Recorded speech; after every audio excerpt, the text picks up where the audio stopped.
Attention, attention. IPOB, one family. This announcement is for those outside of the USA that wish to donate to the Eastern Security Network Fund that is based in the United States. Because of the fees that donators have to pay the bank when sending wires, we recommend that if you're sending less than $250 site, it's fast, simple, and less expensive for you. Go to our website, www.ipobinusa.org/donate. That is www.ipobinusa.org/donate and make your contribution. When it comes to keeping our people safe, every bit counts. After all, the security of our communities is our responsibility. Let's make this happen together.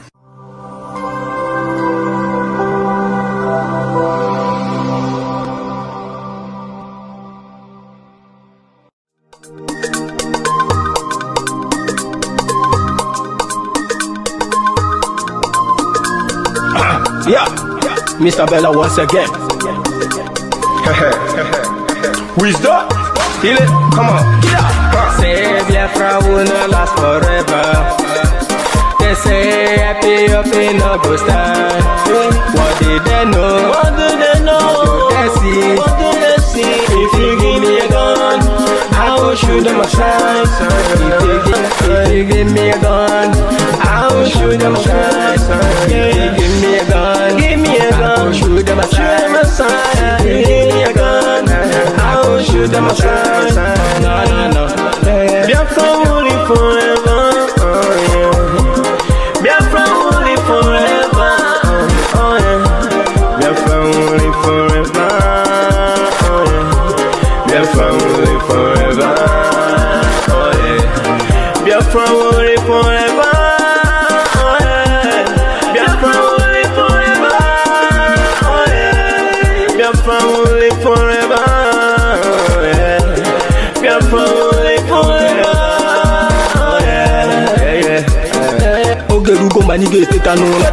The lovers of Biafra. This is the time we need to come together and fight for what is belong to us. Ogerugomanika bandits who want to make us a giant of Africa. Ada approaching now Sugo Mbogeru Nisina Yama Kweno. Hello Lisa Binigwe out of his wisdom, giving us somebody like Nnamdi Kanu for this our race mission. Biafra will not last forever. They say IPOB no go stand. What did they know? What do they know? What do they see? What do they see? If you give me a gun, I go shoot them aside. If you give me a gun, I go shoot them aside. If you give me a gun, I go shoot them aside.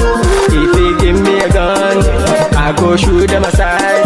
If you give me a gun, I go shoot them aside. Oh no, no, no. See you joke, our hero have the 40 never stop.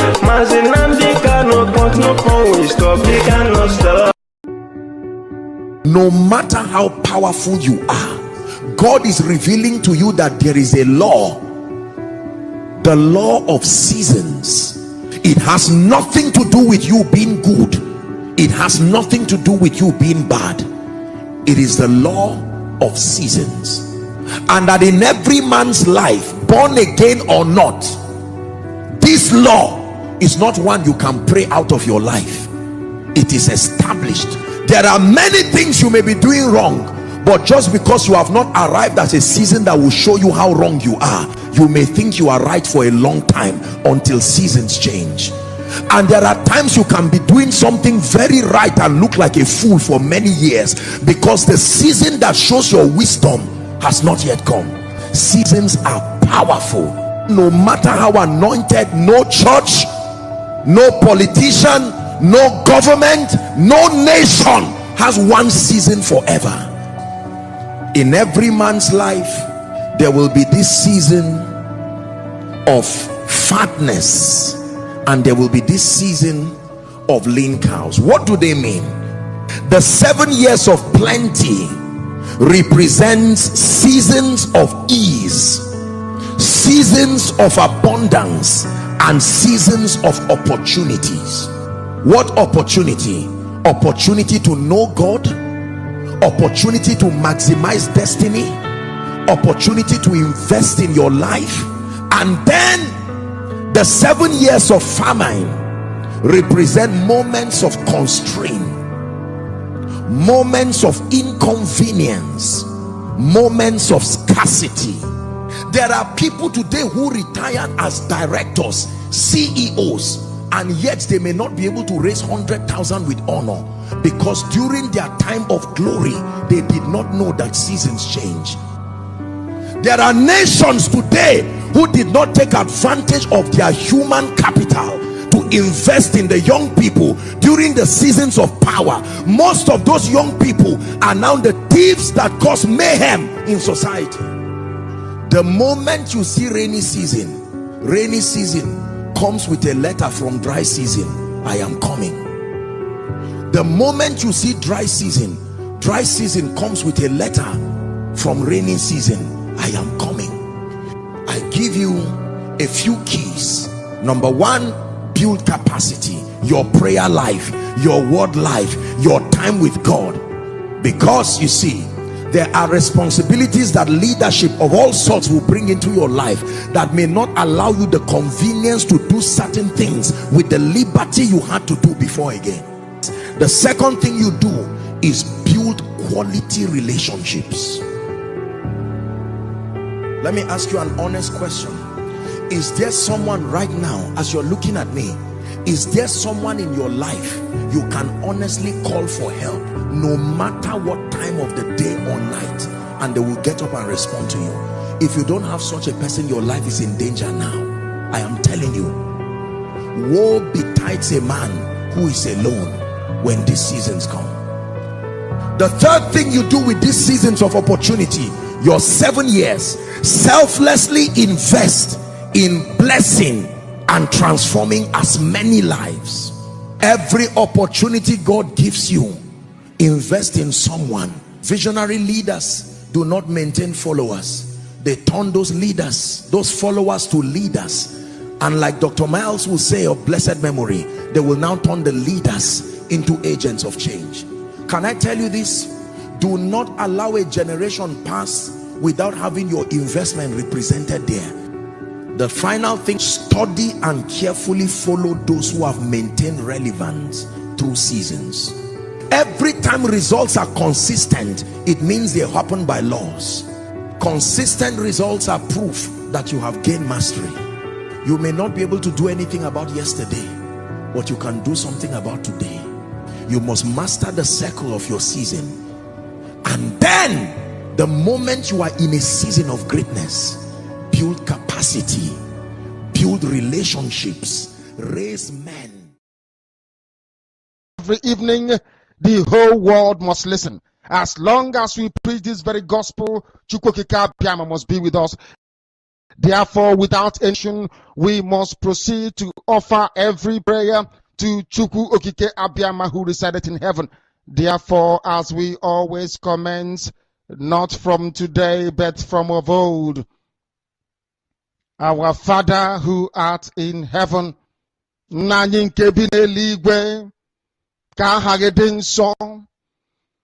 your name may be hallowed by men, that we may bow at the mention of it, that we may offer every glory unto thee, that we may offer you every adoration and adulation, because there is none like thee. You fight our battles for us. Every blessed day you demonstrate through your kindness and your everlasting mercy that you are our Lord, our God, and our Creator. This evening we offer these your children unto thee. All over this very planet that you created, they are listening across the entire 24 time zones on this very planet where they inhabit. They are listening to your gospel this very evening, this gospel of redemption, a gospel of hope, a gospel of restoration, salvation, a gospel of renewal, this very gospel of freedom, this very gospel of emancipation as only you ordained. The gospel must be preached that mankind may be set free from the eternal damnation of the creation of the British. My goodness me, I want to remain in the spirit because we must worship heaven. We answer your name, O Lord of hosts. Everything about us is designed to offer glory unto thee. We have atoned for our sins last year. This very year we have not only atoned for our sins, we have spilled, we have shed blood, they have shed our blood. We have let our sacrifice be made unto thee, as we are beckoned upon thee to ask you for your mercy and for your grace to ensure that your kingdom is restored upon the face of the earth, that you can bring your healing hand to bear upon the life of those of them that you created for one singular purpose, and that purpose alone, which is to worship you in truth and in every honesty. Is there any way that we have erred? Is there any way that our ancestors may have sinned? We confess before a congregation of the whole of humanity to ask you, O Lord of hosts, to have mercy upon us. You must have mercy upon us. We have suffered enough. We have been subjugated enough. We have been tortured enough. We have been imprisoned enough. We did not do these people anything. Our only crime is to answer your name. Our only crime is to be born your children. Our only crime is to excel at everything that we place our hands into. Our only crime is to exhibit your glory and your blessing, which manifestedly is upon our lives every blessed day. That is why they want to kill us. That is why the British want to join those of them who don't know you to destroy your creation and your inheritance. You will not allow shame to befall your name. You will not allow the enemies to triumph over the lives of your children, because you created us to exist, to worship, to honor, and to praise you.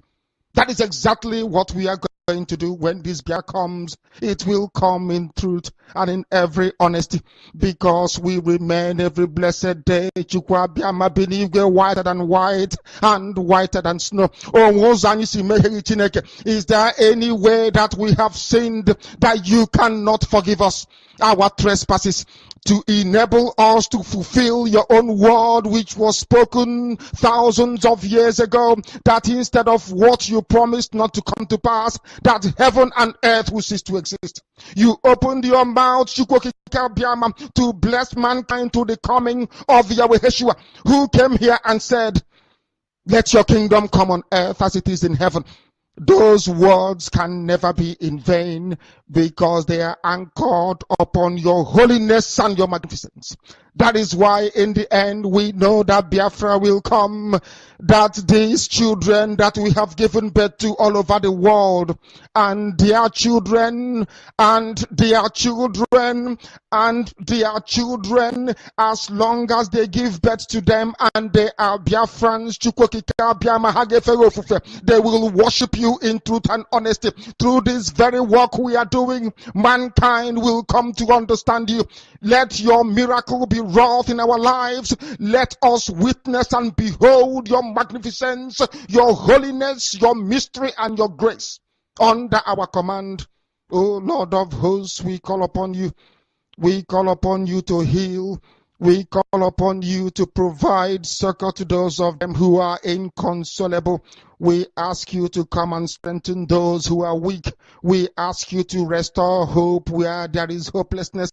We ask you for inclusion where there is destitution. We ask you for one brotherhood, one camaraderie, one bone, one blood, and one flesh of your children. The Efiks and the Bibios, the Izon, the Shekiri, the Isobos, and also those of them from Isoko. We are traveling all the way to the lands of Igala.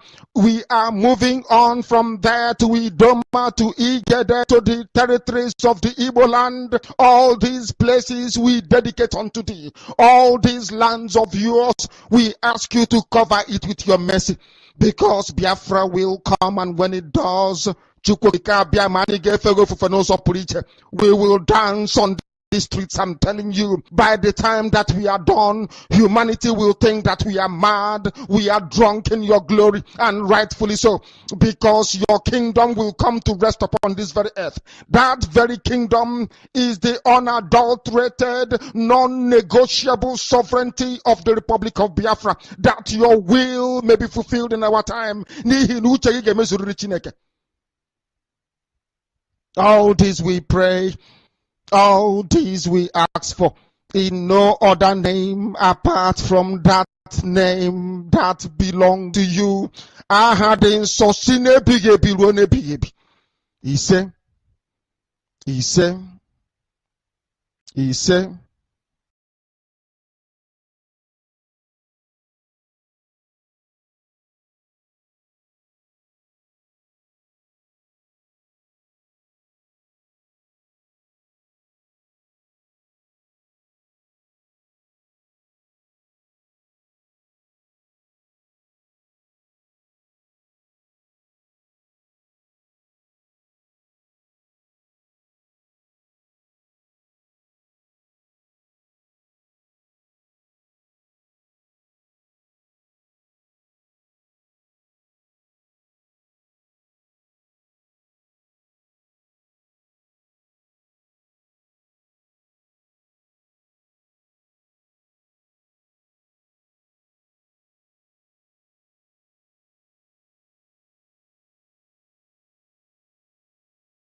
The genocide is too much. Nigeria is killing my people.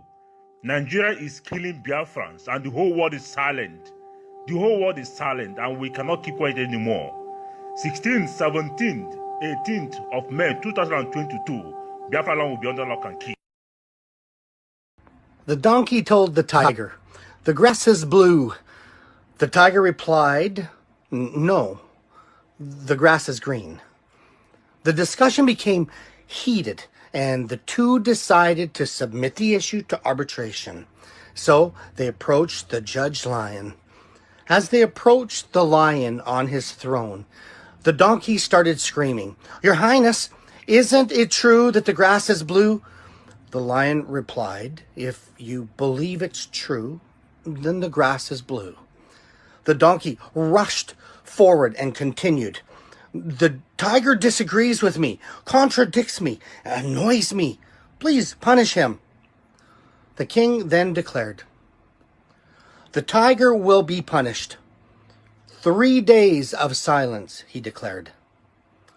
Well, the donkey jumped with joy and went on his way, content and repeating, "The grass is blue, the grass is blue." Well, in private, the tiger asked the lion, "Your Majesty, why have you punished me? After all, the grass is green." The lion replied, "You've known and seen the grass is green." The tiger asked, "So then why do you punish me?" The lion replied, "That has nothing to do with the question of whether the grass is blue or green. The punishment is because it is degrading for a brave, intelligent creature like you to waste time arguing with an ass. And on top of that, you came and bothered me with that question just to validate something you already knew was true." You see, the biggest waste of time is arguing with a fool and fanatic who doesn't care about truth or reality, but only the victory of his or her beliefs or illusions. Never waste time on discussions that make no sense. There are people who, for all the evidence presented to them, do not have the ability to understand, nor do they want to understand. They just want to argue. Others who are blinded by ego or hatred and resentment, the only thing that they want is to be right, even if they aren't. The saying goes, when ignorance screams, intelligence moves on. Until next time, go and do the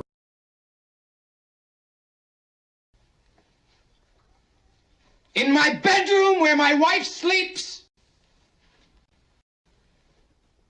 where my children come and play with their toys, in my home.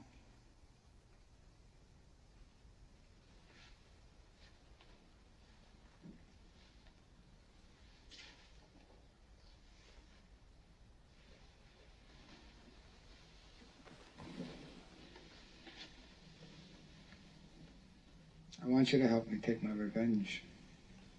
Michael, anything. What can I do? Settle these troubles with the Rosado brothers. Mike, I don't understand. I don't have your brain for big deals. But this is a street thing.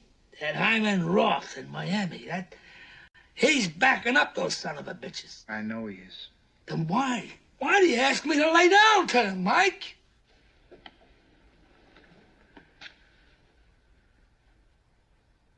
It was Hyman Roth that tried to have me killed. I know it was him. Jesus Christ, Mike. Jesus Christ. Now, look, let's get them all. Let's hit them all now while we got the muscle.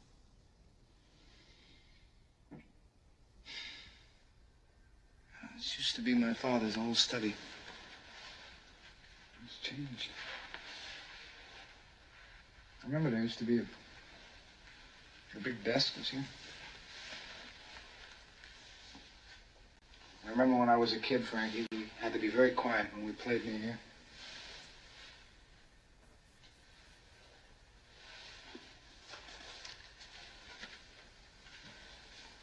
I was very happy that this house never went to strangers. First Clemenza took it over, now you. My father taught me many things here. He taught me in this room. He taught me, keep your friends close, but your enemies closer. Now, if Hyman Roth sees that I interceded in this thing in the Rosado brothers' favor, he's gonna think his relationship with me is still good. Agabit. Rabbi, That's I want him completely relaxed. Good evening, good morning, good afternoon, depending on where you are watching from. This is live and direct on Voice of Biafra 97.5 FM. Live and direct on Enter Biafra, Channel 1, Enter Biafra, live streaming app, and on all Enter Biafra channel. Today, we are going to be addressing the allegation propaganda against Ndi Igbo and the Biafra people by extension. And after today, we want every Biafran to be at alert, because very soon we may start taking legal action against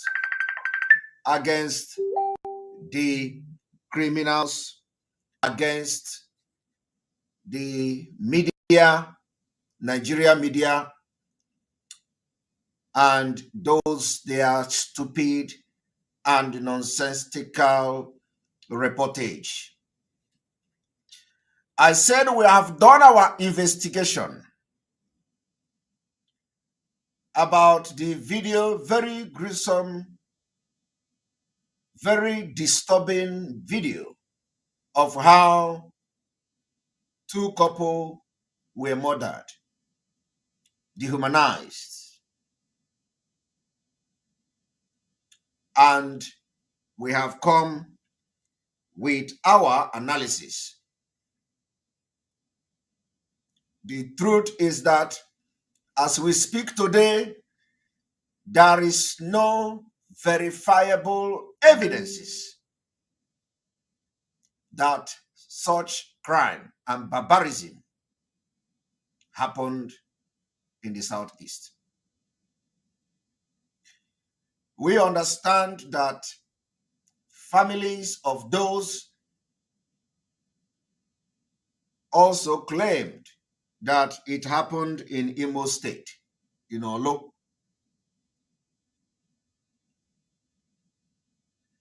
I am not going to show the video because the video is quite disturbing, but I believe that some of you or every one of you may have seen image emanating from that video. So, as a Biafra spokesman appointed by Biafra people under the leadership of Mazi Nnamdi Kanu, I have come to address that particular propaganda and allegation against Biafra people today. And what we are going to do is to put a final nail on that particular video. Anywhere you see that they are accusing Ndi Igbo and accusing Biafra by extension, you will make reference to this video that you are about to watch today, where we are going to objectively respond to the allegation, accusation, propaganda against indigenous people of Biafra, propaganda against IPOB, propaganda against Ndi Igbo, propaganda against Biafra at large. You know, for those of you who followed me on Twitter. I have made several tweets today where I alleged that our investigation confirmed that the people that perpetrated that particular heinous crime are the terrorist Fulani collaborating with their accomplices in the Nigeria army. They kill each other, they kill their own in order to escalate the crisis in the southeast. But before we move further, I want to make it categorically clear that no amount of propaganda such like such video will deter us in the pursuit for freedom. No amount of video, no amount of barbarism, no amount of blackmail, no amount of propaganda will make us to move backward or move an inch in the struggle for Biafra liberation. I want to also inform some people that before I move forward, this is going to be a side talk. Some people want to probably apply for a job in my law firm. My law firm. And I want to announce it this evening that my law firm, which I am the senior legal advisor, is not recruiting. We are not recruiting. There is no vacancy in my law firm. In case anybody is thinking that there is vacancy in my law firm, or that I am not a lawyer, or that I don't have law degree, or that I am not qualified, I am and want to use the opportunity to come and apply for a job in my law firm, my own personal law firm. And so I am not recruiting. My law firm, where I am a senior legal advisor, senior legal advisor in my own personal law firm. I am not recruiting. There is no vacancy. And so if anybody that is thinking that there is vacancy in my law firm, I do not have vacancy in my law firm. My law firm is not recruiting. So for those who may be falling for scam that my law firm is recruiting in Finland, I am not recruiting.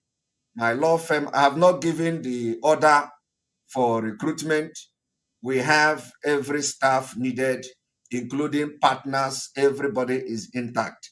So we are not lacking any manpower or anybody or any, we don't need any secretary. So this is just a disclaimer, for those who think if you have seen any advertisement somewhere that Simon Ekpa is recruiting or that Ekpa and Co is recruiting, please, I want to announce it publicly that I am not recruiting. My personal law firm is not recruiting any secretary. I don't need secretary. I have a secretary that I am very, very pleased with, very competent secretary who have worked with me for many years. So I don't need secretary or two secretary. I don't need double secretary. One secretary is enough for me, and that secretary is doing a very good job. So my law firm do not need anybody. I am not recruiting. I want to announce this thing so that if anybody have come to you to to scam you in the name of that my law firm is recruiting, I am not recruiting. I remain the senior legal advisor of my law firm, and I'm not recruiting anybody. And Biafra struggle is not, disturbing me. I have not devoted my time to fully fight for Biafra, like completely, leaving my job to fight for Biafra. So, and I don't see that happening in the nearest future. I continue to combine my legal service and to this Biafra struggle. And anytime I begin to see the workload is getting too much, I will decide whether to hire a secretary, or not.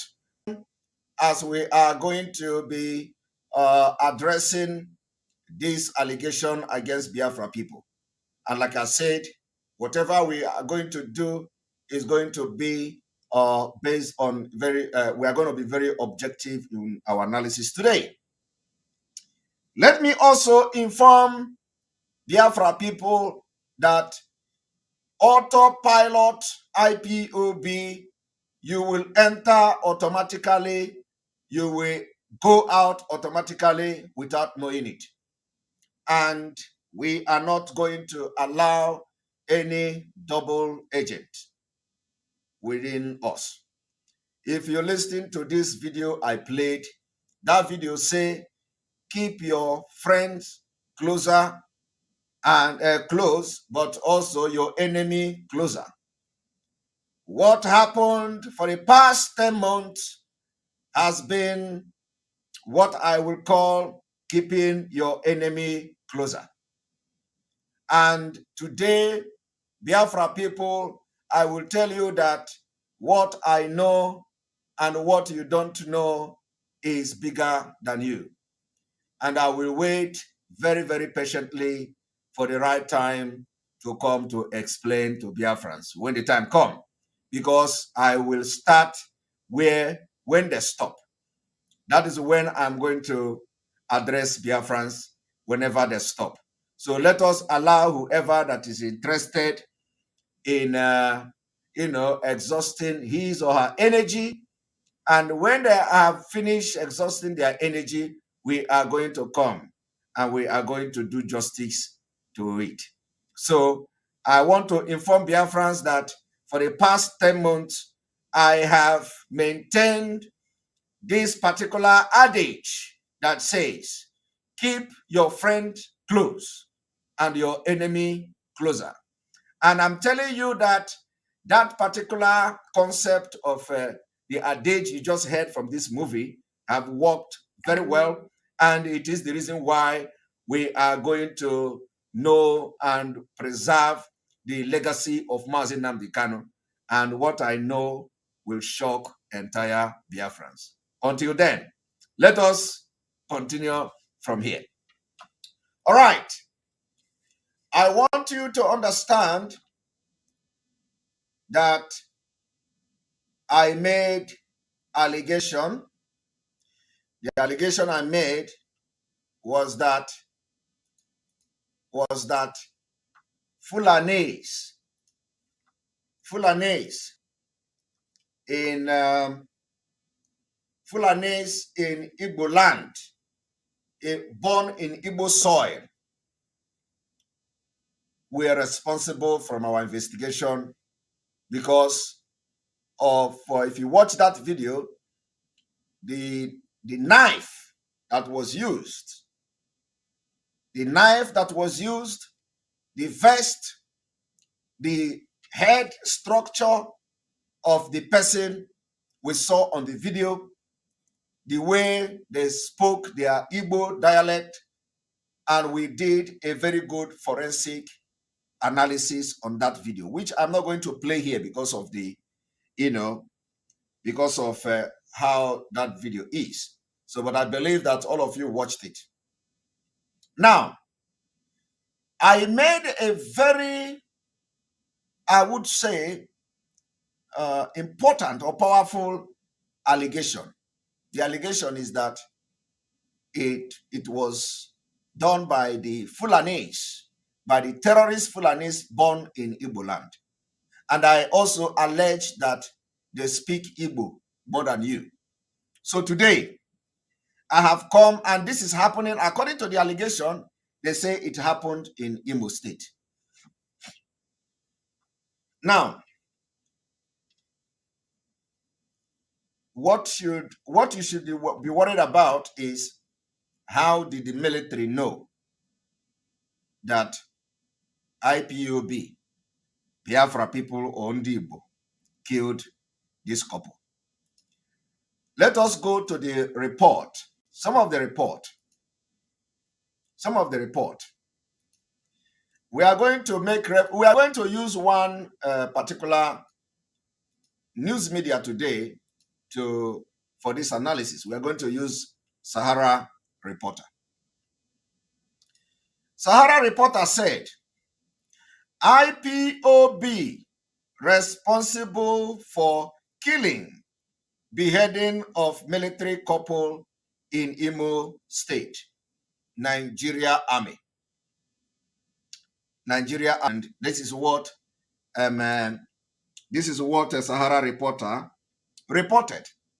Now, one thing that should bother you here is that did Nigeria military actually say this? Did the Nigeria Army actually said this? I think I have not come across where they said it, but I believe that they may have said it. Now, if you look at what Sahara Reporters wrote here, the question that should come to your mind is, when was the investigation? Who investigated this beheading? Have Nigeria Army able to locate the location where this beheading took place? Have they found the body of these two soldiers or two couple? Or was it just a mere speculation? Or was it that the couple were coming to Imo State, or they are already in Imo State, or they were abducted in Imo State? Was it the reason why the Nigeria Army and the Nigeria newspaper reported that they were killed in Imo State and in Olo, to be precise? Now, if these questions are not answered, how then did Nigeria Army and Sahara Reporter and every other person concluded that this couple were killed in Igbo land? Not to talk about Imo State.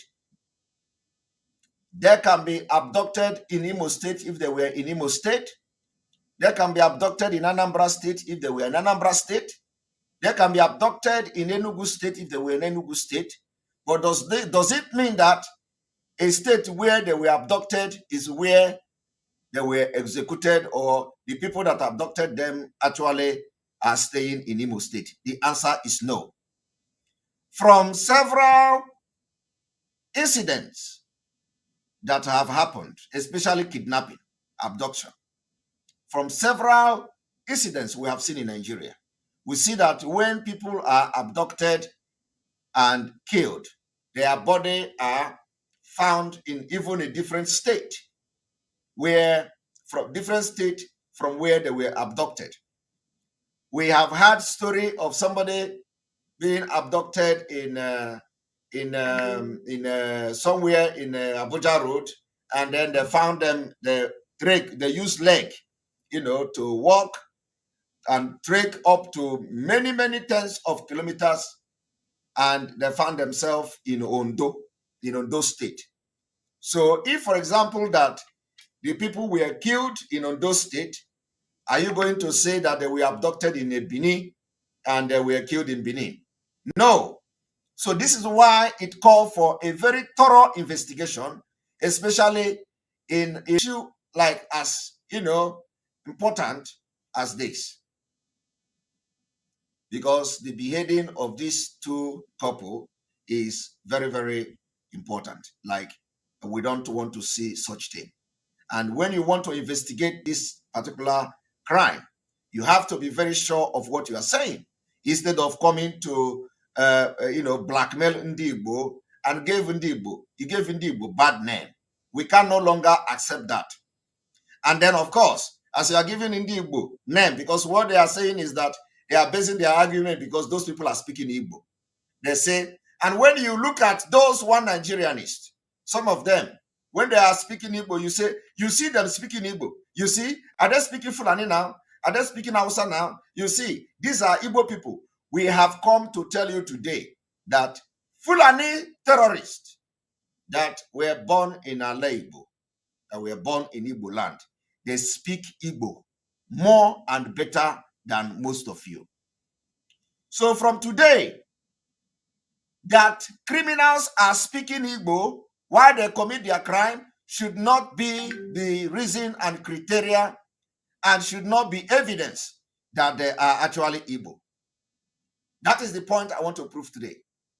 And for this note, I want to go straight, bringing evidences of what I am talking about. That somebody was speaking Igbo while butchering and beheading someone shouldn't be evidence that the person is an Igbo man. And I said that if you watch the video, you are going to notice that the head of that person doesn't look like Igbo man. The person that used that knife. And Igbo people does not use a knife like that. That is completely Boko Haram knife. So I want everyone to listen to this. If you are accusing indigenous people of Biafra because the people that beheaded the two couple were speaking Igbo, I want you to listen to this. This is Emir in Imo State, blowing Igbo more than and better than all of you.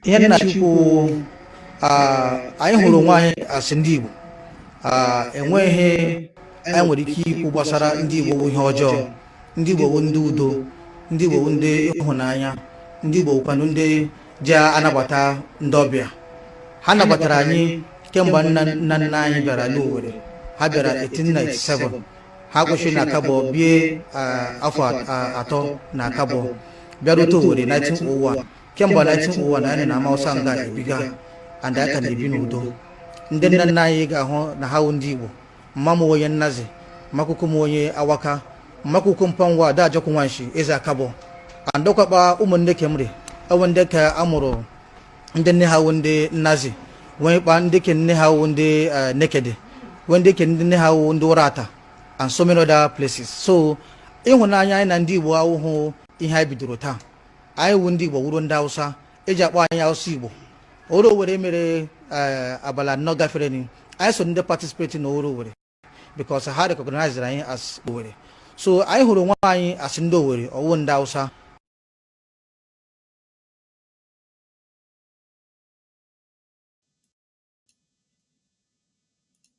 Now, did you hear him? He even mentioned that they participated in something called Owerri. I do not know what that means. Okay? He said they participated in Owerri. Me, as a bona fide Igbo man, I do not know what is Owerri. I do not know. But this man, he knows culture of Igbo land more than me, because if I don't know what is Owerri, what did I gain? You know that I'm not getting anything, right? I do not know what is Owerri. And let me tell you, many people from Owerri do not know what is Owerri. Especially those that were born in Lagos. Those that were born in Lagos. Some of you never visited your village, right? I'm very, very sure.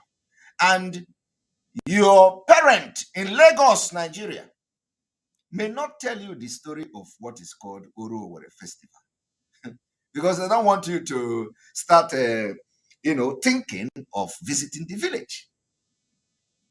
Some of you don't know. I don't know what is Oro Festival. This is the first time I'm hearing it. Now, if this man happened to be the one killing these two army officers or these two couple, blowing over like this, what will you do? Some of you will jump. Oh, you see, these are the Igbo, so they are fighting for Biafra. These are the people fighting for Biafra. You see? So, what is the evidence? Because we know our culture. Yes, we are fighting for Biafra. Yes, we are defending our land. But then, we know what we can do and what we cannot do. So, if this man gather his people now in Owerri and say, go to government house, go to the government house of Owerri, kidnap somebody there, butcher the person there, and be chanting in Owerri dialect, are you going to say there are Hausa people or Fulani people? I'm telling you, I'm asking you. But let me tell you, for the fact that they are speaking this Igbo does not mean that they like our culture. They don't like our culture. Some of them are affiliated to Boko Haram, but they are born in Imo State. This man now is Emir. Since he has been living in Imo State and Igbo land, have the culture of Ndi Igbo changed him? Have his, did the culture of Imo State change him? I am asking you today. The culture of Ndi Igbo did not change him. The culture of Imo State did not change him. He is still tying the head, and he even become emir in Imo State. So what makes you think that he is not supporting Boko Haram? I am asking. I want you to begin to think.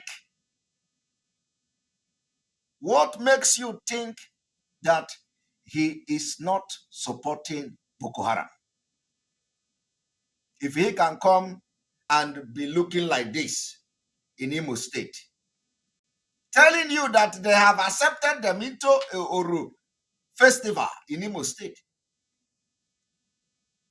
Not only that, he speak Igbo more than you. What I'm trying to tell you today is that this man speak Igbo better than me.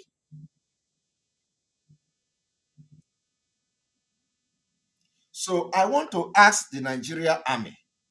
I want to ask the Nigeria newspapers. I want to ask the media who, because the only reason why they accuse Igbo, accuse IPOB, accuse Biafra, are because the people that killed those couple were speaking Igbo. And we have said it several times. The body structure of these killers doesn't look Igbo. Because if you look this one now, this one even look like, this one even look like Okechukwu. But is he Okechukwu? The answer is no. You look at the knife. One thing about these people is that it does not matter where they are. The culture of that place where they are can never change them. That is the reason why you see the people that beheaded those couple using the Fulani knife. Because the Igbo culture have not changed them and reflected in their body to even use our knife. Because in the Igbo have their knife. We have the type of knife we use in Igbo land. So when you see them in their food, you cannot see them. They can speak Igbo from here to heaven. They can speak Owerri, Nsukka from here to heaven. They can speak Anambra from here to heaven. But in their mind, in their culture, in everything they do, in their house, in their cutlass, in their food, they are Fulanis. But in the language, they blow Igbo. So I want you to look at the knife that were used to slaughter those couple. You find out that it was a complete and total reflection of who they are. Igbo people never use such knife. No. We never use such knife. So those of you who, and let me tell you, this man is in Imo State. It is only in Imo State that you see such thing, like openly. There may be in other states, but you don't know. It is only in Imo State that there's someone courage to come to social media, to go to government house, to have emir and the governor of Imo State support them. So if you begin to think about it, the crisis in Imo State, the killings in Imo State, the military invasion of Imo State, is there any coronation to it? Are you thinking what I am thinking now? Because in the entire Biafra land, only in Imo State, they have summoned courage to come openly and publicly like this and stand their ground. And it is in the same Imo State that you have the biggest crisis in Igbo land. Even some people that are doing Agboro, maybe their son, you don't know. I am telling you. Now, do you know that if you go to Lagos, for example, there are some allies you will see. Most of them may be Igbo children. Okay? But our culture, our Igbo culture, are not in them. I am telling you, our Igbo culture are not in them. When we go to a place to live, we change our culture. In fact, we'll become them. But when other people, when these Fulani come to our place to live, they can never change the ideology of Usman Danfodio. The knife they used to slaughter those women, that woman and the husband, are Fulani knife. And the Igbo can never use such knife. Apart from the fact that Igbo does not even do such thing to start with. So I want every Biafran to watch again, because what you don't know is bigger than you. Let us watch. And remember, like I said, as you are watching this thing, you watch it with open mind and ask yourself, what if this man remove all these things that he used to cover his face and enter bush, capture one of our women and kill her, and started, saying, aga m egbu unu taa, unu bụ ndị ekwu ka Biafra bịa, unu bụ ndị ekwu ka Biafra bịa, unu bụ, or if this man now, let us assume that nobody know him. They plan just to sabotage Biafra. They say, what can we do to sabotage Biafra now? That what if we go and capture commissioner in Imo State and butcher the commissioner? Will that attract more crisis so that, we'll be gaining ground? Will that attract more crisis in Imo State? Because when the people come to kill our men, they don't kill them. Because they have a community in Imo State where the military will not go. So ordinarily, every crisis that is happening in Imo State today does not affect them. But there may be the one instigating the violent. So they will come, capture the army officer, capture the wife, go and make video and butcher them. And they will butcher them, and then after butchering them, they will release the video in the internet, and they will run back to Amausa and stay there. And they will be checking in the internet. What, have the army come? Have Abuja said anything? Have Hopus Odema said anything? And then some of you, ndi journalists, like I was reading one of the what is this man name? One of our brother like that. What is the name? What is the name again? Peter, our brother Peter, who used to work in Sun newspaper. I saw one epistle he wrote. He wrote, this is the third time I'm making reference to that. He wrote epistle, he wrote long. He said, look at what Igbos are doing to themselves. Look at how the Igbo are destroying our land. Look at how, if you go and ask Peter, Carlo, how did you arrive to that fact that the people you watch on that video are Igbo? He will not tell you. He have no fact. I am telling you.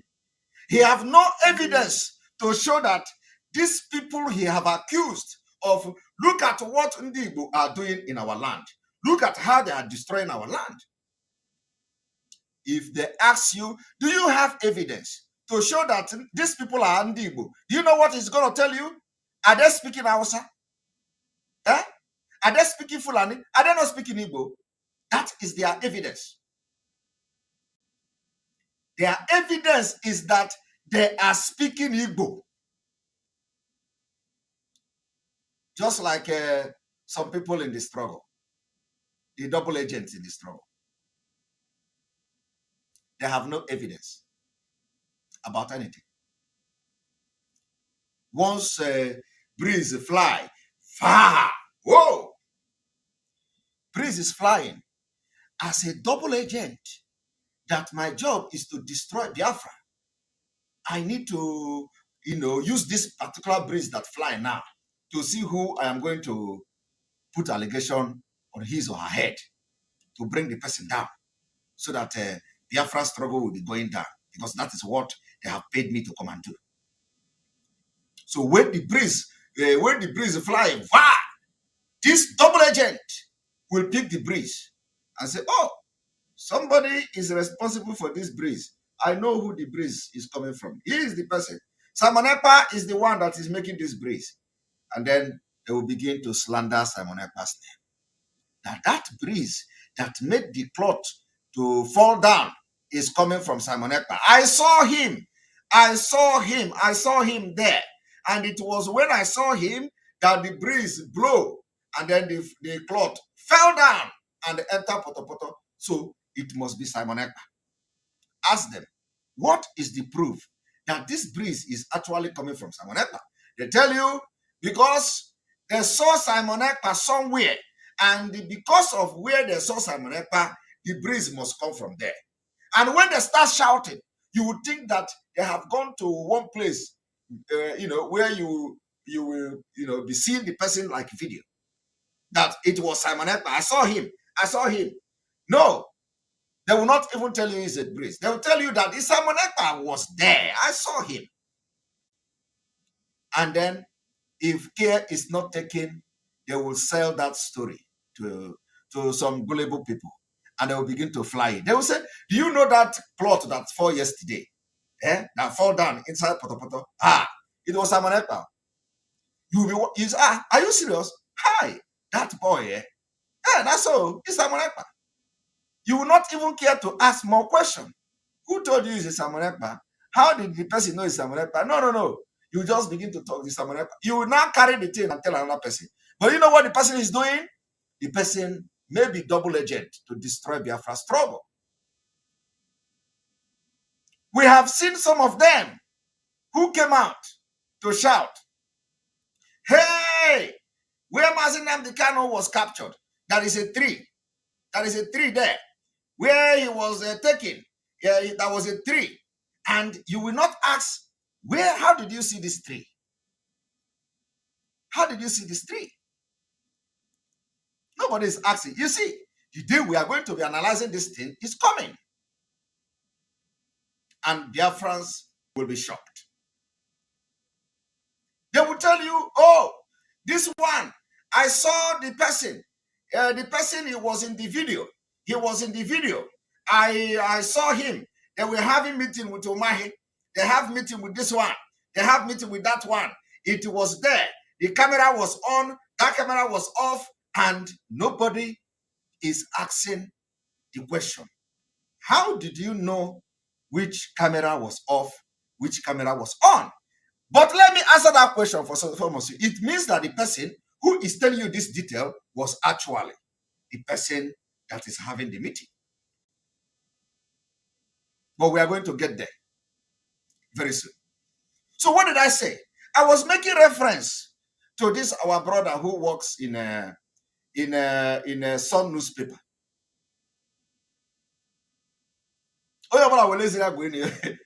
You know, I was making reference to this our brother who works in the Sun newspaper.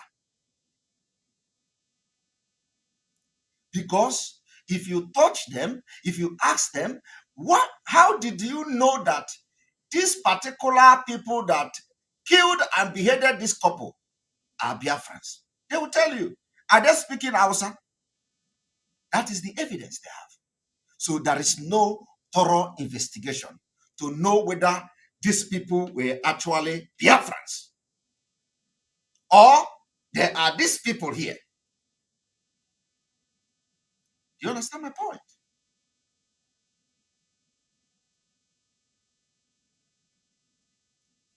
Do you understand my point? You know, what you don't know is bigger than you. I don't strike. I wait. You know, when I wait for the right time to come. The right time is not yet. Yeah, but the right time is coming. You see, when you see this man now, if you see this man speaking, blowing this Igbo, and you will be, if you don't know him, for example, if he is not dressed like this, you can never ever know that he is a Fulani. So, my people, I want to send a very strong warning to the Nigeria media. What is your evidence that the people that killed the couple are Igbos?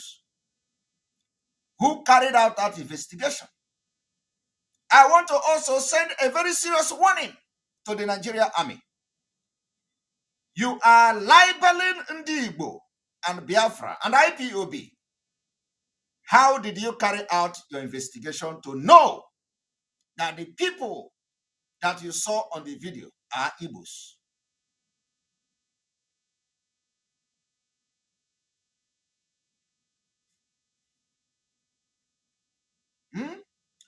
Knowing fully well that we have Fulani terrorists who speak Igbo better than Ndi Igbo themselves.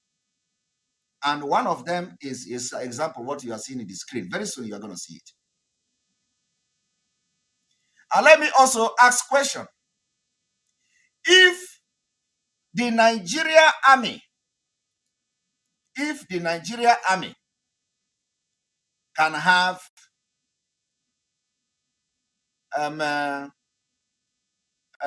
Boko Haram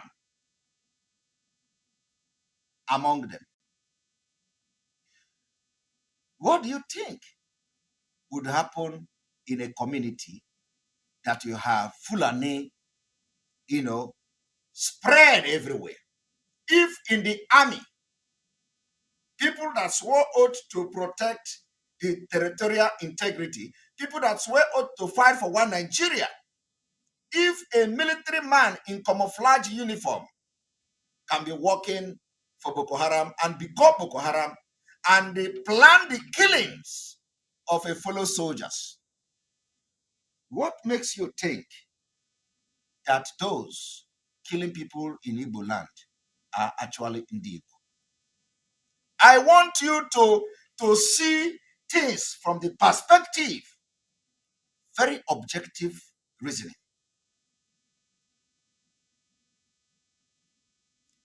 I want you to know, if a military man can kill himself with AK-47 because he has been busted for being a Boko Haram member, and he was one of the mastermind of the killing of a fellow soldiers, what makes you think that ordinary people in the community that are not security men cannot be allegiance to this particular terrorist, and they cannot be part of the chaos in Biafra land, and they cannot be part of those who are killing our people to invite crisis and invite military siege in our land? I want you to think over it. So this particular broadcast goes to address this our brother Peter, which I always, and any day I mention this our brother, I will always say he is a good man. Peter Apakalo is a good man. But let him be applying some common sense, because I read his post. Let it not be because the people committing this crime were speaking Igbo. Everybody knows how they are fighting against Biafra. So before you accuse the ethnic group of Igbo because somebody is speaking the language, do investigation. Arrest the perpetrators and know where they come from. Without arresting the perpetrators, you can never know the truth. And we know that some of the perpetrators of these particular crimes in the Southeast has been said to be Fulani. Even some of them are security agents. If the Nigerian military can wear their cloth, wear their khaki, and enter our villages and community, and they start, burning houses, family houses. Do you know what it takes to burn family house as a military man who is protecting the territorial integrity and the life and property of the people of the citizens of Nigeria? You know what it takes? It takes a terrorist mind. It takes a criminal mind to do that. How do you sleep? How do you sleep that you swear oath to protect the life and property of people in Nigeria as a military man? And what you do is that you carry gun, AK-47, you carry machine gun, and your commander will be marching, you'll be in the front, and then they'll say, okay, this house, that is where the criminals are harboring. And then without any law backing you, you know that that house is not a criminal. You know that if you burn that house, you are not fighting the crime. You know that if you burn that house, the crime because of that crime, you came to that place, the crime will not stop. And then you went ahead and burned the house. What are you doing? You are committing terror. Because what you are trying to do is to instill fear, instill terror in the people of the community and the neighboring town. So very soon, we will begin to challenge them, because we have come to understand that Fulani terrorists are speaking Igbo in Igbo land. So any newspaper that write nonsense, very soon we will start taking them to court. Let them prove how these people speaking Igbo are actually Biafrans. I want you to listen.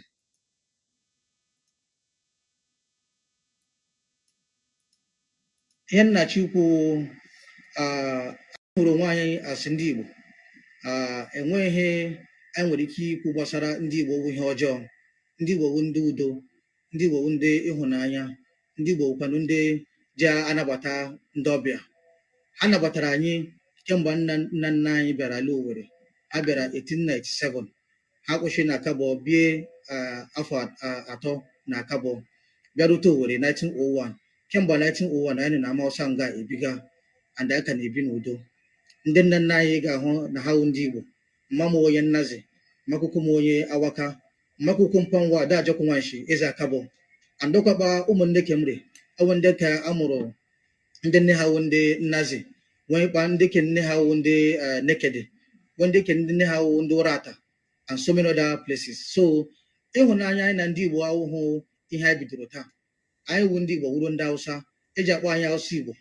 Oro Owerri mere abala anọ gafere ni, anyị so ndị participate na Oro Owerri because ha recognize anyị as ndị Owerri. So anyị hụrụ nwa anyị as ndị Owerri, ọwụ ndị Hausa. Ile otu anyị si bido, ndị nna nna anyị wụ ndị Hausa, but otu anyị si biri nga emeela anyị awụrụ Hausa Owerri, Hausa Igbo.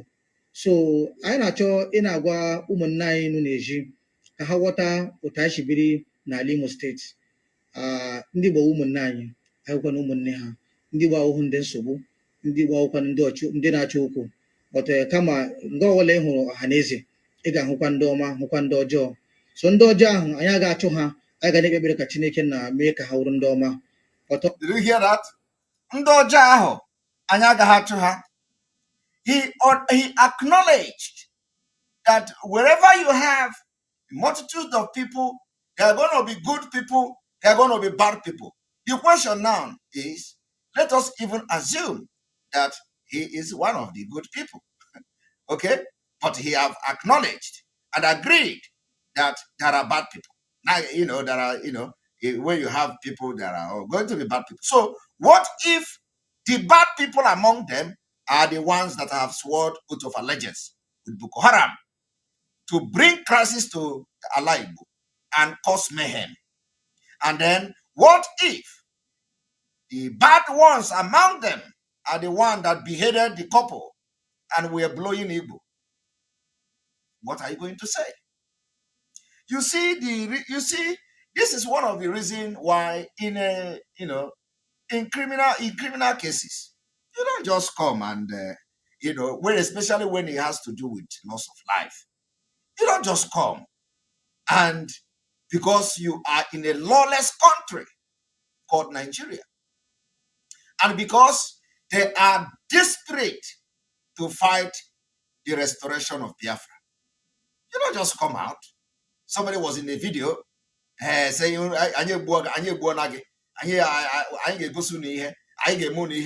just like that. You concluded that the person is Igbo. And you don't know that it's a propaganda video. For the fact that that video even came public should make you question the authenticity of the identity of the people committing that crime. Because anybody that, if the person is an Igbo, what is the essence of releasing such video? So for the fact that the video was made on purpose just to make you, some of you that are against Biafra, to start sharing it. Look at the people fighting Biafra. And look at them. They are the ones fighting Biafra. Important point to make you retract your previous report when you do not have any evidence, when you have not carried out a thorough investigation, when you have not apprehended the perpetrators of this crime. You can't just come and say they are Igbo. You can say criminals. You can call them criminals. Why did you say Igbo? Why did you call them IPOB? Why did you call them Biafra? You can call them criminals. Call them criminals. That's who they are. The language is not identity. In crime, Language is not identity. I want to teach these good for nothing people that their brain are not working in Nigeria.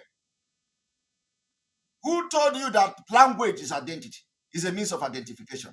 Who tell you that a language, when somebody is speaking a language, it means that the person is from that particular ethnic group?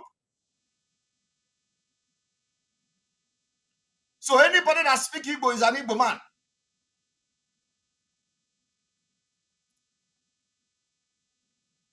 And one thing that break my heart is that even if it is going to be something to vote, you bring your vote and vote against Biafra. After all, when Britain was leaving the European Union, so many of them voted against it, but majority carries the vote.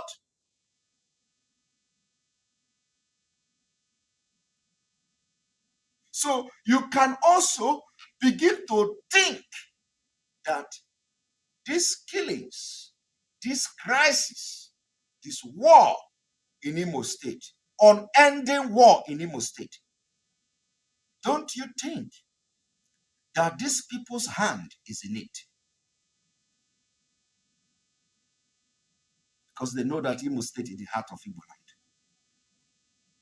So they will come and commit crime and run back to Amausa.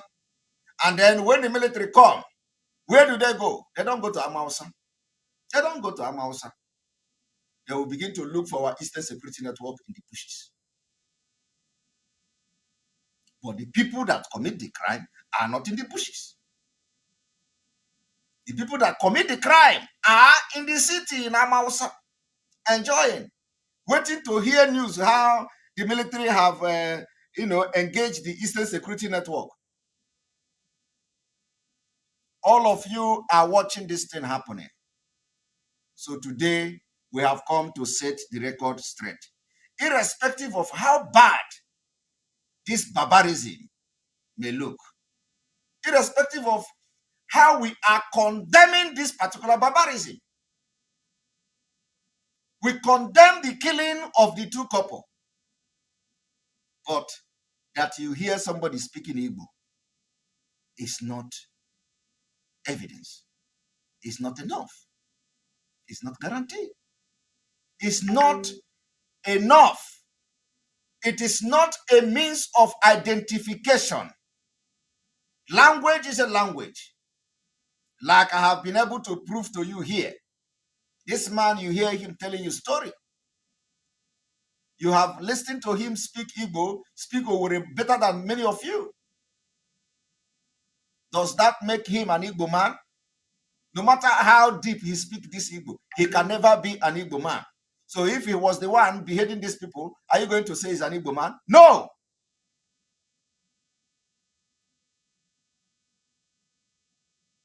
So we need to start suing the hell out of Omoloye Sowore and Co.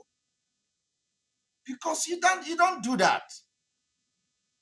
And this particular report are the thing you see them every time.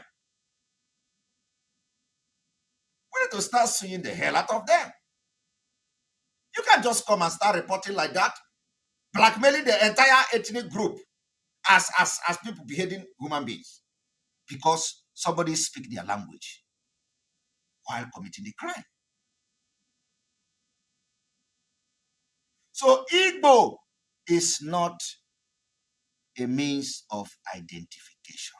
It is not identity. So how to know the identity of perpetrator of this crime is you arrest them, interrogate them, investigate them, and then you get your fact.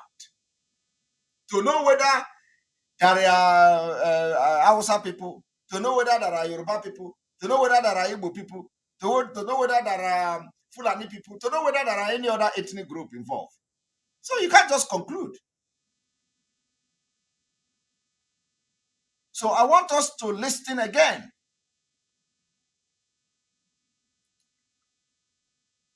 ọwụ na ndị agha ga-awụ ndị ọma ndị ga na-emebi obodo gbaghachicha ihe niile mega n'obodo ka Chineke na jiri aka ya mee ihe o kwesịrị ime ka enwe ike enwe udo.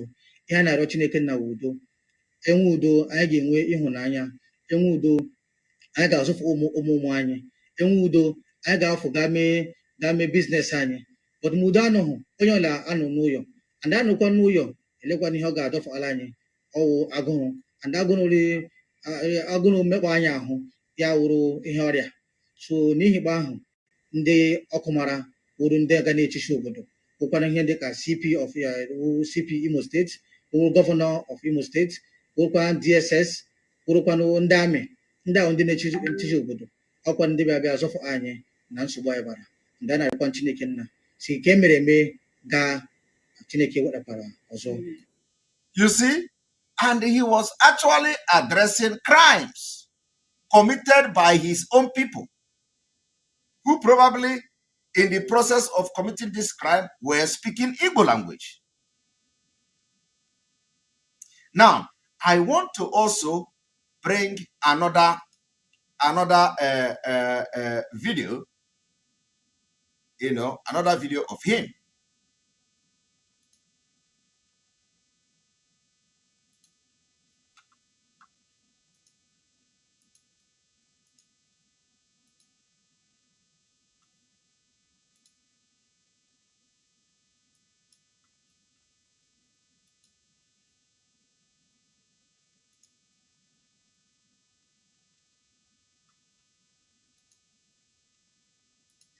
Your Excellency, how someone in Imo State is a very peaceful man.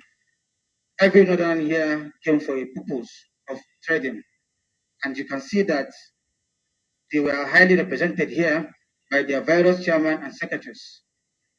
We are not agents of disturbance. Did you hear that? In this place, he is representing the Hausa. Well, we know that they are not Hausa people. They are Fulani Hausa, or Fulani Hausa. In this place, he is now representing the Hausa people in the in presence of the governor of Imo State. So, but he was not representing Igbo, but he speaks Igbo very well. And for him to persistently say, we are not problem people, we are not trouble people, we are not looking for trouble, we are not looking, means that trouble is already there, happening.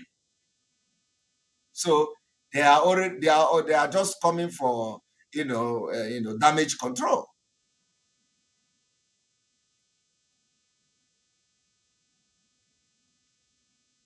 So when they commit this crime, they want to take over entire Imo State.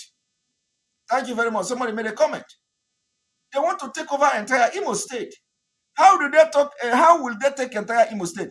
Let me give you the strategy they are using. Like I have said, we have our Eastern Security Network protecting our land.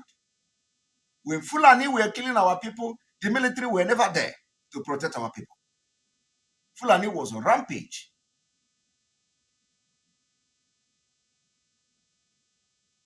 Fulani were on rampage, killing our people, killing our women, killing our children. And then there were no security until Mazi Nnamdi Kanu, the leader of the just from Biafra, decided to launch Eastern Security Network. Bam! The military that were never there to protect and fight against the Fulani terrorists, all of a sudden were unleashing our people. And when they started coming, these people you see here will go and commit crime and run back to their community. And then when the military come, they don't go to them. They don't know who commit the crime.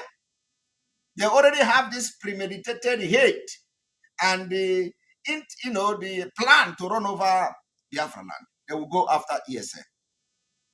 So it is a strategy. As they are going after ESN, these people that are committing this crime are not. Because the reason why, for those of you who may ask, how am I sure that they are the one committing this crime? We have seen the knife. We have seen their head. And we saw the head of that person in the video. We saw the knife. And above all, we don't commit such crime. It is not the culture of Ndi.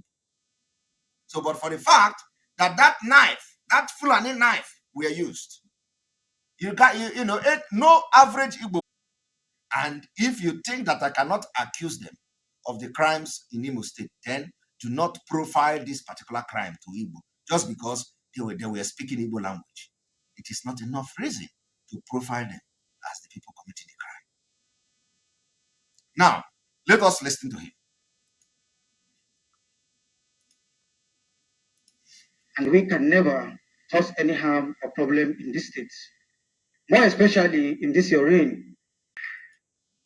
You see, so now when you look at this, and if they actually have ulterior motive to run over Nigeria, have you not seen it?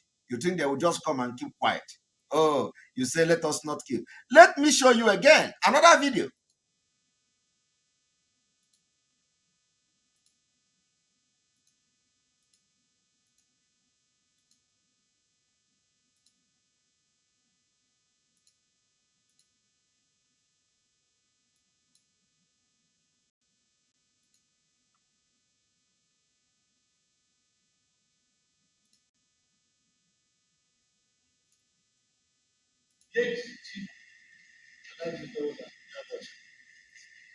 The new Imam is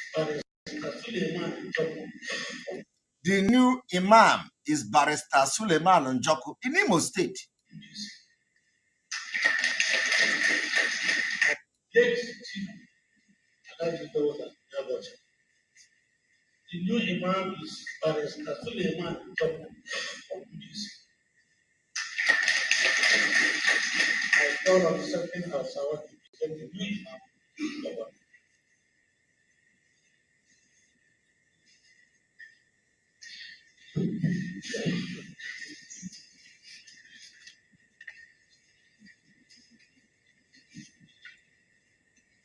Excellency, how are you? It's my pleasure to be with you, Excellency. Deputy Governor of Imo State, well, the Secretary of the State Government, the Secretary Secretary, and the Chief of Staff, and that brother was and the General, thank you. I am here to do a simple duty, Excellency. And my duty as the chairman of the Imo State Muslim Council is to present the Chief Imam of Imo State, who is the center and the central mosque, to you and make him official to the Imo State government. Your Excellency, there's no other person I'm talking about than our dear brother, who is highly schooled as a Muslim and also as a lawyer. He read Sharia law, he also read conventional law, and he has been in the practice of law for so many years, and he is an indigene of Imo State, and for him to say like he has been introduced, and he's a young, vibrant youth, and since after the date of our Chief Imam, right now, Ambassador we find new word to replace him and to lead us in all our activities spiritually in Imo State as Muslims. Your Excellency, may I take the kind permission to present to you, Chief Imam, sir, to present to you the Chief Imam of Imo State.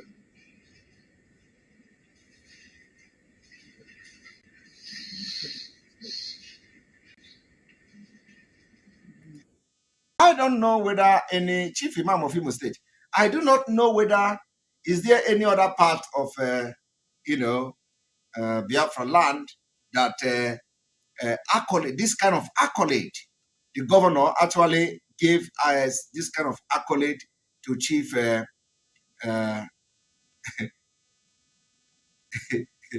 Imam. Somebody says is what they say. No, I pretend as if I didn't hear that name. So do not remind me, please. I pretend as if I did not hear Njoko, you know. So I hear Njoko, but I pretend I didn't hear that. I don't know why somebody hear that there, please. I removed Njoko spiritually from that imam. He can never be Njoko in Jesus' name. This man is blood. You can imagine that. And they look for all the names they will give him. It is Njoko. It is unacceptable by me. It's unacceptable. So please pretend as if you did not hear that name and let us move on. The Njoku is there is no ko in his own. My own have Njoko. His own is Njok. Njok. You know, don't pronounce it completely. Don't say Njoko. My own is Njoko. His own is Njok. You know, Njok. that is different between Njok and Njoko. So I am Njoko and he is Njok. Just take it like that. Magana Aru Melo. Aru Melo, my people. It's what Aru Melo. Aru Melo, my people. How can this man be answering the joke of all the names in this world? Eh?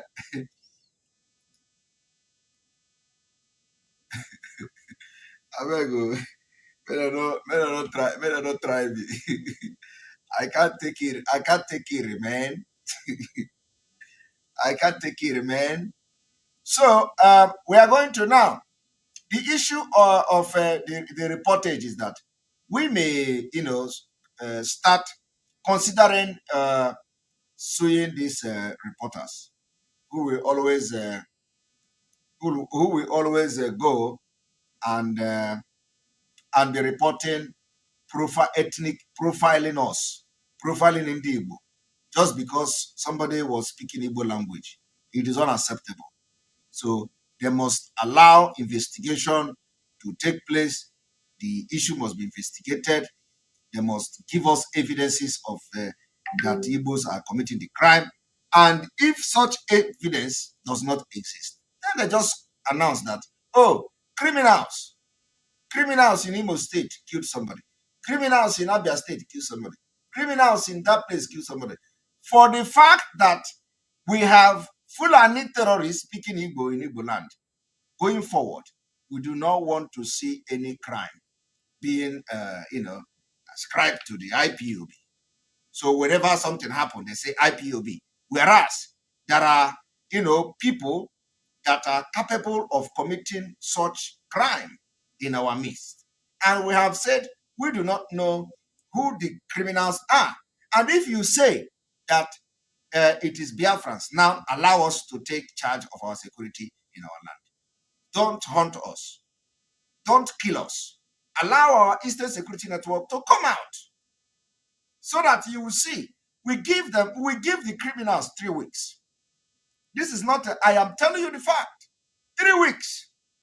This thing that you come with air bombardment and come with this kidnapping, this cultists, give us 3 weeks. If we do not flush out criminals in Biafra land, then you can do anything you want to do. No, I am telling you, I'm very, very serious. I know the capability of Eastern Security Network. If you think I am joking, let the Southeast elders that have been listening to the advice we are giving them lately, if you are worried about the insecurity, let the military leave. They can go back to their barracks and let Eastern Security Network take charge for 3 weeks. I am telling you, I am not saying 3 months. And I'm not saying 3 years. I said 3 weeks. We will go to the hideout of every criminal in Biafra land and we're going to get them. And crime will end. 3 weeks. I am very serious. 3 weeks. 3 weeks. We will round them up. These things that because the army are part of it. The police are part of the crime. It is lucrative. They are making money from it. Kidnappers and all that. Let it be handed over to Eastern Security Network. You are going to see in the next 2 weeks, you will be going out in the night. and coming back, and nobody will disturb you, because we are going to round them up. But this is not going to be possible when you have the army aiding the criminals, and the army is pretending to come to the street. When they come to the street, they don't fight the criminals. They know where they are. The army, the police, the DSS, they know where the criminals are. They can fight them. They'll go and start wasting bullets, wasting our people fighting Eastern Security Network. Hey, Adam, man. Adam is awake. Go and sleep.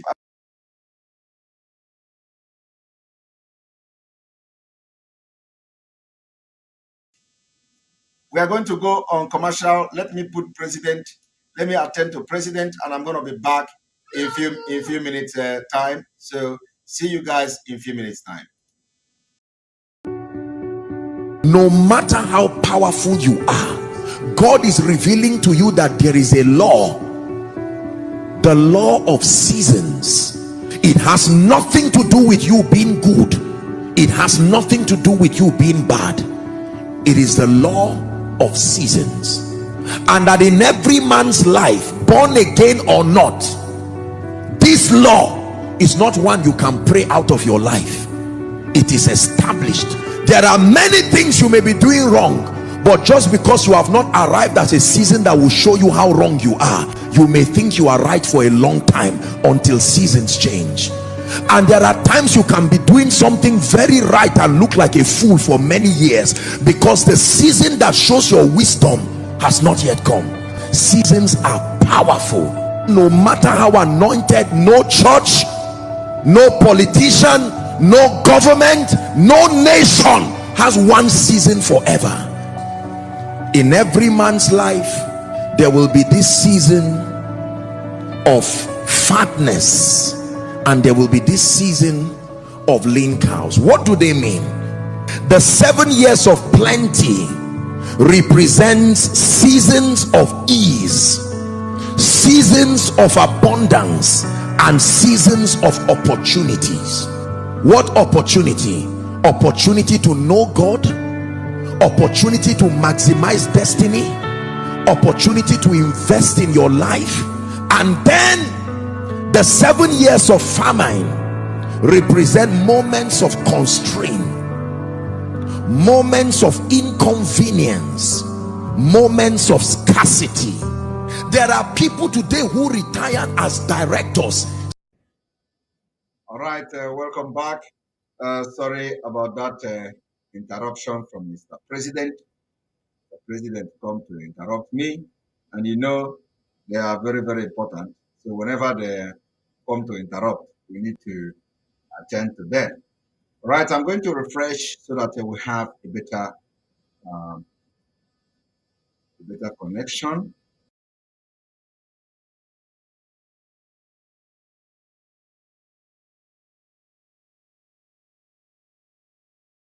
All right, here we go. So now when you look at the reporter, the Sahara reporter, the Sowares and all that, I want to, like I was saying, that very soon we will start suing them. We will start suing them. I'm very serious. We'll start suing them because you need to have evidence. And if you don't have evidence, don't profile criminals based on the language that we're speaking. That is the diversity. The diversity is that, the diversity is, somebody say Enter Biafra is not working. It is working. It's working very well. The diversity is that you cannot profile the criminals because they are speaking or they were speaking Igbo language. It doesn't work like that. It doesn't work like that. So you cannot profile the criminals for speaking Igbo language. Some people say that our Enter Biafra app is not working. How can you say it is not working? Enter Biafra is working. This is it.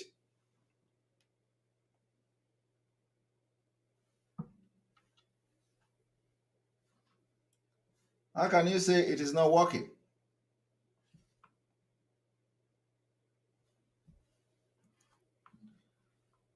Enter Biafra is working. This is it.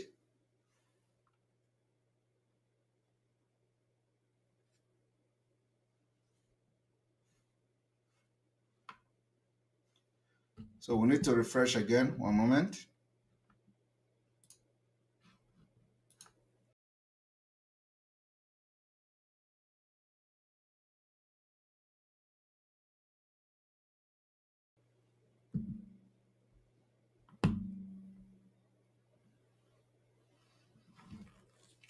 All right, we are going to continue. And if Enter Biafra is not working on your phone, that is why you are here. So you switch over. You switch over to this place. We are all rounder. We are everywhere. Our app is one in town. So if it is not working on your phone, you just jump jump inside here on YouTube and let us continue. That's why we are everywhere. So if this one is giving you a problem, you jump to this. So now let us look at Sowore. Now, if you look at the Sahara Reporter, you'll be wondering, why would the Sahara Reporter report something like this? Or why would the Nigeria Army, say something like this? So let us read the report of the Sahara Reporter. So we have been able to address this particular allegation, and we are threatening them that we are going to start suing them. Although we know that Nigeria, this thing, because so long as the report is against the IPOB and Biafra, they will be doing their shenanigan and all that. They say IPOB responsible for killing, beheading of military couple in Imo State. There is this particular report. There is nothing to substantiate it. There is no evidence. There is no proof. There is nothing whatsoever to prove that the people that beheaded or killed those couple were IPOB. They are not Igbo, not to talk of IPOB. So there is no evidence, and for that reason, this particular report is null and void. And we want this particular broadcast today to be a counter, to be a debunking of this particular report and allegation against the IPOB, because there is no evidence anywhere to show that the people who perpetrated that crime are anything close to being an Igbo origin. The only thing that linked them is that they speak Igbo, and that is not enough. Using the language to profile criminals is unacceptable anywhere in the world. The Nigeria Army has accused IPOB, and you can see accused, and this accusation is too heavy that we cannot accept accusing us. You need to bring evidence, don't accuse us, because the thing that they are doing is that when the Sahara Reporter report this particular thing, and then they say accuse. When somebody want to use it, when the Home Office want to use it, Home Office will say, oh, the reference to Sahara Reporter, IPOB allegedly killed two couple. So we can't accept it anymore. Because by the time they make reference to this thing in 2 years' time, you know, they will not be coming here to debunk, to collect my video, and they use it to debunk, to show that we debunk this report. They will copy it, make reference to it, and they will say IPOB was responsible. IPOB was not ever responsible. So they say accuse. And you cannot just accuse IPOB for such heavy crime without substantiating, without evidence, without anything to show for it. Only the fact that the people in the video were speaking Igbo. You don't even know the vicinity. You don't even know whether the place is in Igbo land, because according to our own forensic analysis, that place does not look like Igbo place. So we are considering to start suing the army for accusing IPOB. In fact, let me tell you, I think this message should go to our legal team. Our legal team, Barrister Ejiofor.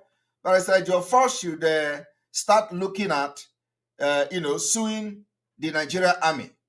In fact, going forward, I am calling on you, Barrister Ejiofor, to look into suing Nigeria Army, suing Nigeria Police anytime allegation like this comes without evidence, we sue them, so that it is going to be used as also counter evidence when the time comes. Because all these things they are doing is to just, you pay no attention. We come to say we don't agree. But when they want to make reference to it, they don't go to the debunking we are debunking now. They only collect the Sowore's Sahara reporters. And then they will say IPOB did it, IPOB did it. So we need to be taking them to court. Army cannot just come and accuse. They should have evidence before accusing us. So, Barrister Jofo, I am calling your attention. We should start initiating lawsuit against them so that next time, whenever something like that happens, they are going to keep quiet, or they will give it a name that is supposed to be. And the name is that criminals. They can even call terrorists. That is what they are. They can say terrorists, but we are not terrorists. They can say criminals, but we are not criminals. So until they find identity and then arrest the people that perpetrated the crime, and arresting the people does not mean that the people are IPOB. So even if the people happens to be Igbo-speaking people, does not mean that the IPOB. The IPOB send them. So it has to be, all these things are fact that need to be investigated and the record gathered. Even if you arrest somebody that is part of those who kill them, and then the person happens to be an Igbo man or Igbo person, does not mean that the person is IPOB. Does not mean that the person is doing that on behalf of IPOB. So these are the things that we need to start setting this, the fact, setting the record very straight. So I am calling on Barrister Jofo to take note of this, that going forward, even if we don't win, but let us initiate the lawsuit that you can't accuse in a crime like this, especially in a crime like this. We choose the ones we can debunk and set the record straight, and those we are going to go through the court and for blackmailing and slandering and all that. We cannot accept that kind of allegation without evidence. All right. So I don't need to read. It. Okay. I don't need to read it, because reading it is giving it some kind of publicity. But what I'm going to do also is to bring another report to show you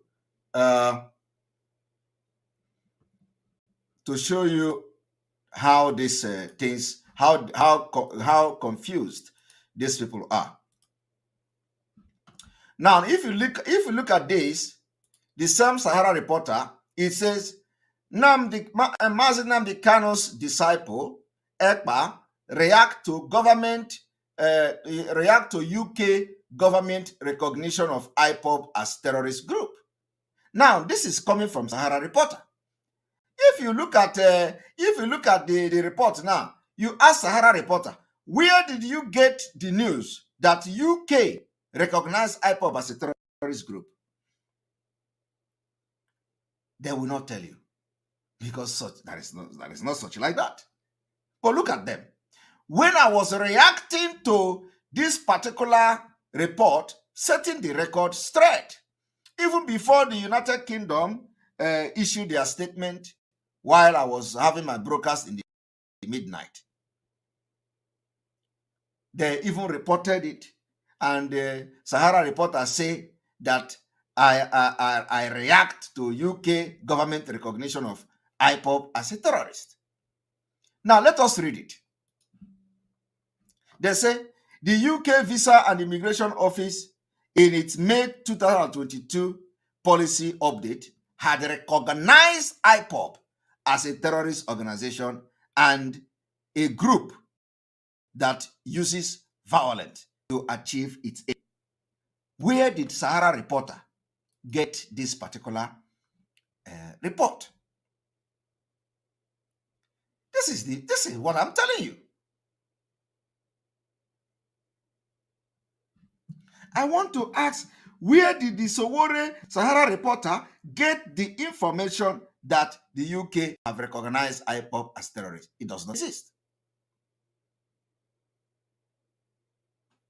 It doesn't exist. But you know, this particular report will be on the internet. And any day they search, they are going to use it, and they are going to make reference to it after 2 years. Now let us read what they say. Simon Ekpa, self-professed.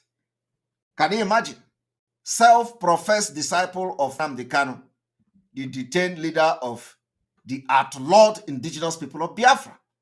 This is Sowore that was in the court in Abuja when Justice Binta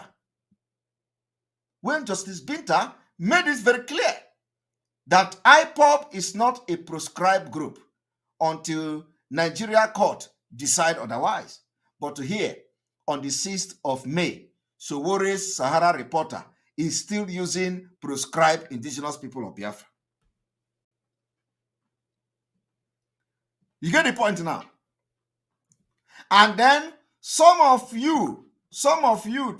them are his friend. Some people will wear their beret, and go to some broadcasters and be talking. Oh, we are IPOB. Oh, we are into Biafra restoration. And they claim that they are pallies to Sowore. They claim that they are one-on-one. They claim that Sowore is their man. And they are working for Sowore. So they wear beret, they jump from one platform to another.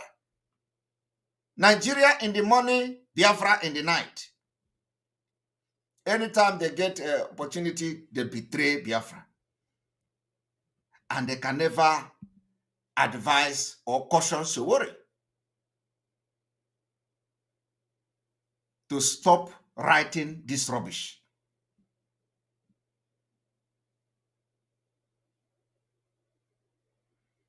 I remember that when this report came, one of the idiots sent me a message. He forwarded the report to me.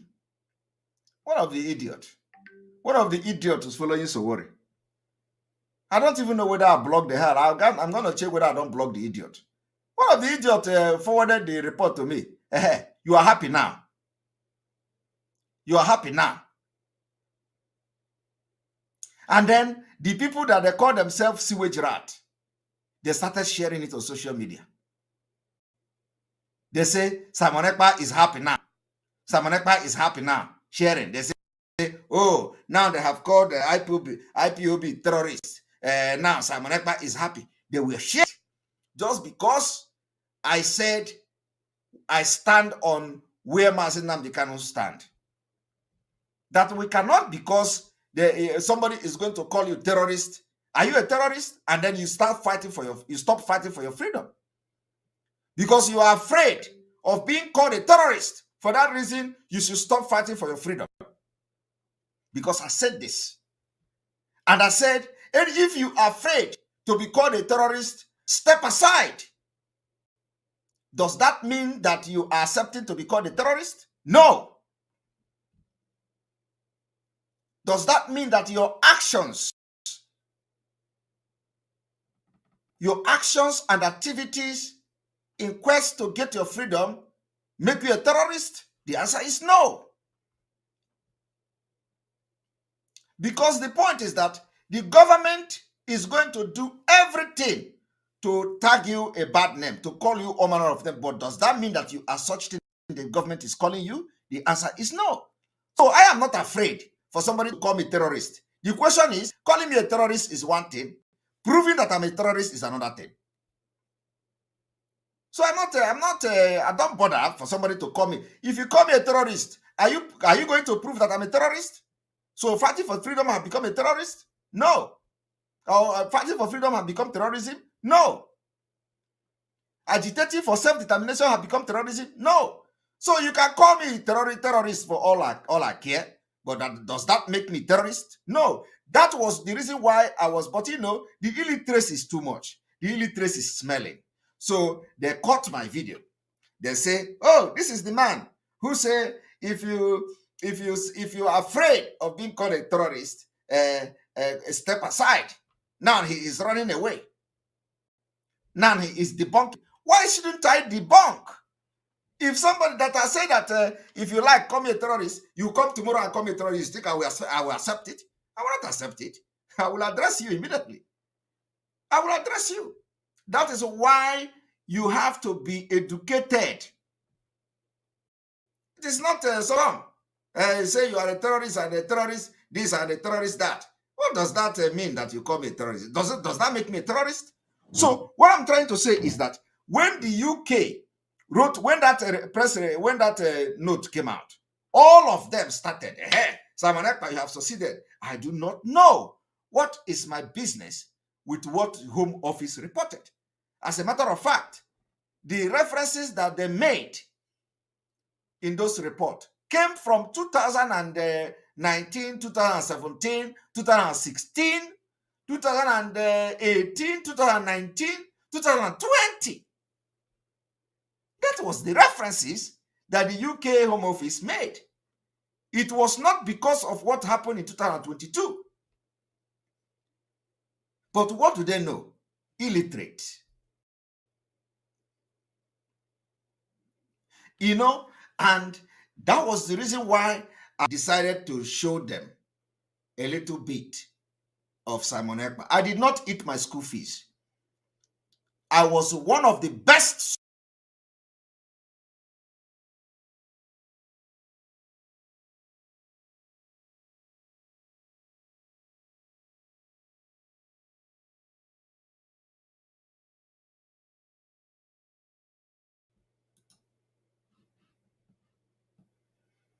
Sorry about that. So that was the reason I decided to show them the other part of Simon Ekpa, because I didn't eat my school fees. I didn't eat my tuition fee. It is years of work.